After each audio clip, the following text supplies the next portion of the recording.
I think we've all had a moment where we've questioned if we were the a-hole in a situation. And I like to know those stories. And if you like to know these stories, stay tuned because we're going to read some.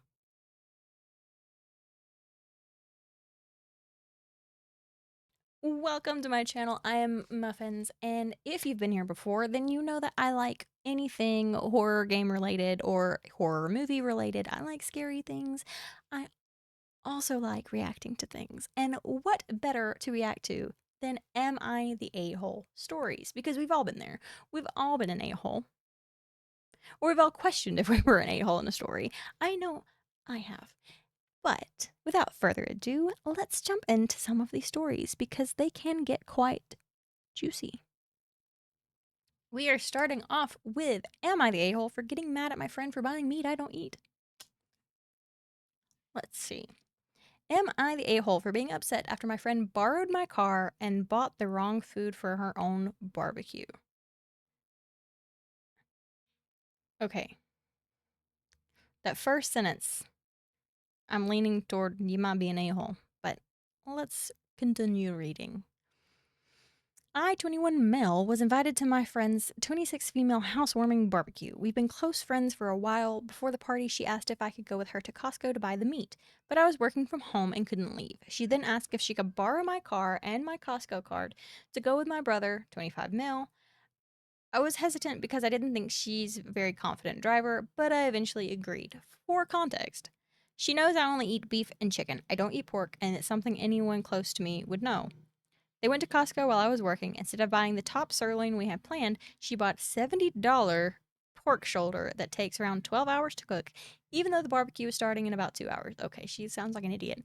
She also bought another $70 pork shoulder using my money for me. Okay. I don't think you the a-hole right now. When I asked why, she said Costco didn't have the top sirloin, so she picked something she thought would work instead. That surprised me as is that she didn't call or text me to ask. Instead, she called her sister, who doesn't normally shop at Costco and wasn't sure either. According to my brother, he also told her it wasn't the right cut, but she bought it anyway. Because of that, there wasn't any plan to meet ready for the barbecue. During the party, I brought up a few times that I didn't understand why she hadn't called me before spending my money on something I don't eat. She eventually got upset and said I was being ungrateful after she invited me to her house. After the party, my brother told me she had hit a curb while driving my car. He also told me that she had asked him not to tell me about it, but he felt I should know.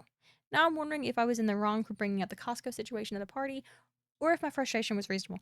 You are definitely reasonable. That does not sound like a very good friend, in my opinion. Why is she using your money for her barbecue, for one?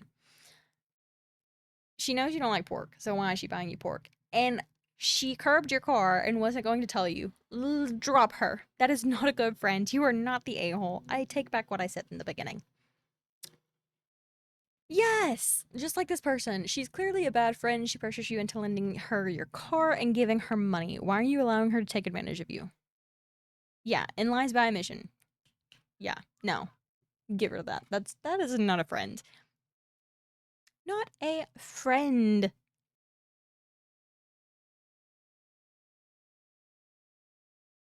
Okay. Next one.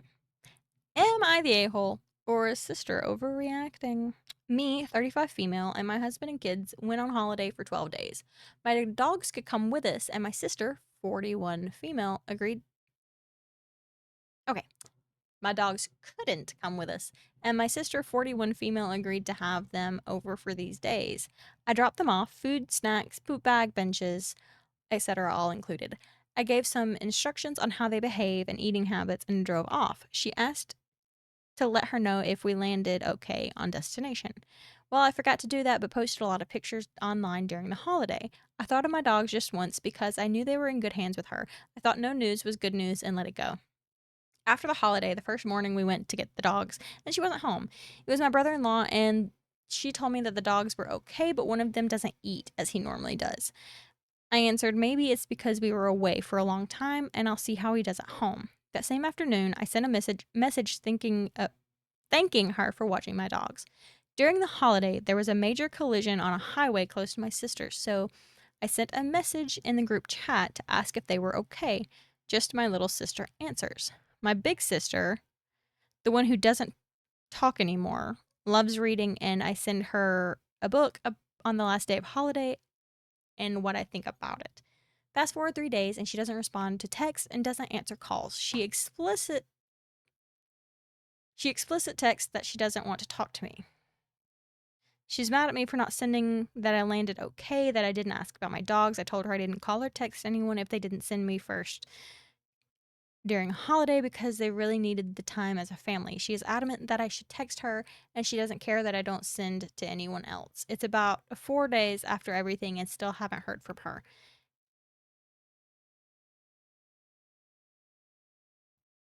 I don't know. I'm going to say not the a-hole. I feel like your sister is overreacting a little bit. I say that because I have also forgotten to tell people when I've reached a destination. Um,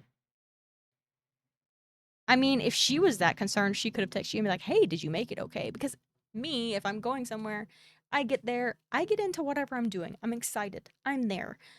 She could have texted you, honestly. And I mean, I have kids that I have left with people for multiple nights in a row. Um, I don't constantly message asking how they're okay because I trust who they're with. Now, if it's the first time I've left them with this person, yes, I will text and check up on them. But like their grandparents, no, I'm not going to check that. Or their aunts. There's no point in that because I trust the person that they're with to tell me if something happens. I'm saying not the a-hole.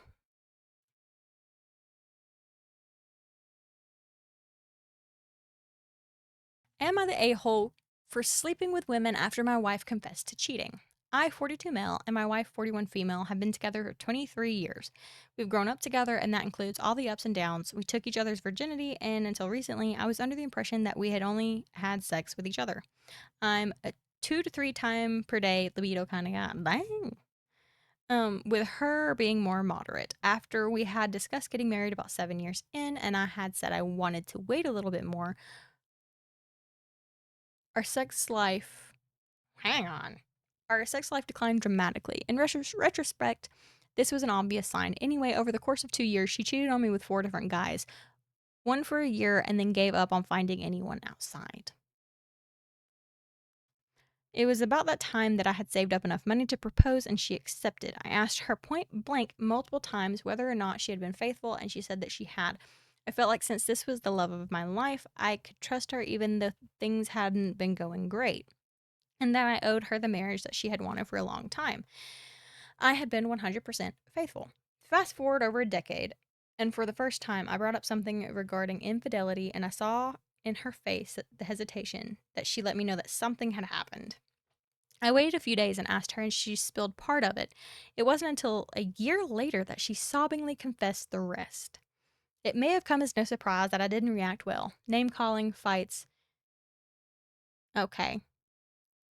For hours at a time, more fights, all the classics. I told her that I was likely going to sleep with other women, but I didn't know when or where because I wasn't willing to lie about my status and still had a family to maintain.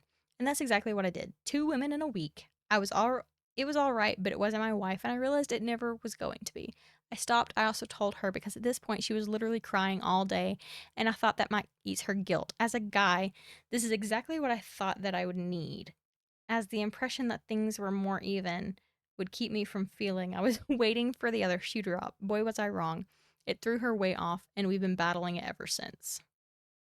Okay, a few things to note. Against divorce, we both love each other and want to make it work, even if we can't be rough together sometimes. Even if we can be rough together sometimes.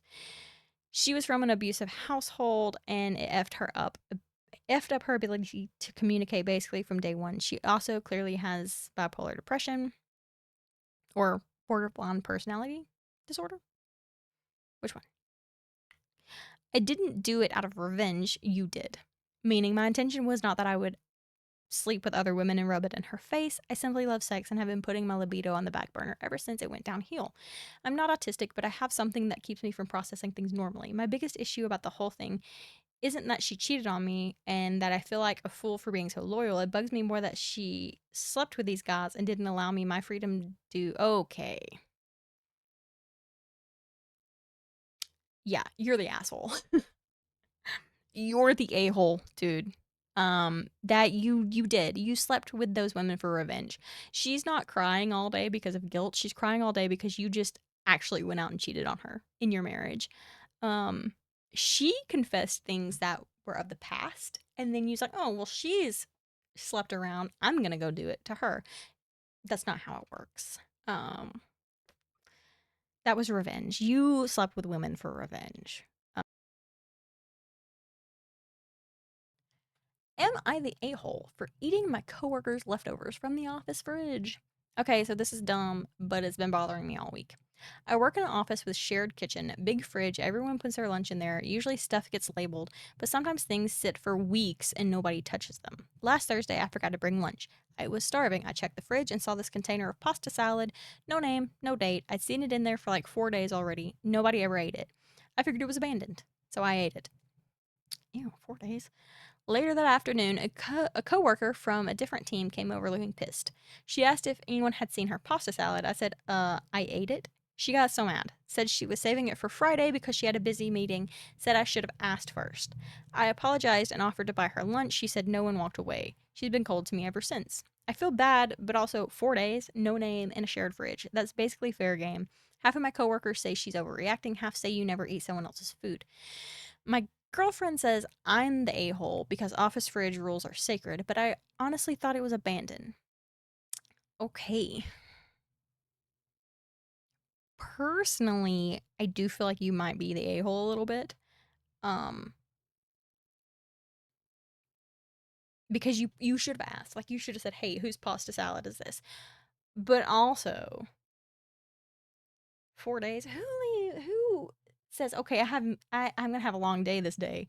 I'm gonna go ahead and bring my pasta salad and let it sit in this fridge for 4 days without a label." Honestly, I do think that you're the a hole. You don't eat somebody else's food unless you're in your home. I eat my husband's leftovers all the time. But yeah, I don't think that you should really do that. I say you're the a hole. Okay, and that was our Am I the a hole Friday video? I'll think of a better name. If you liked it, give me a big thumbs up. Leave me a comment if you agreed with me or disagreed with me. If leave me a comment and tell me if you agreed or disagreed with me and why. If we like these, I'll continue them. Have a good one. I will see you in the next one.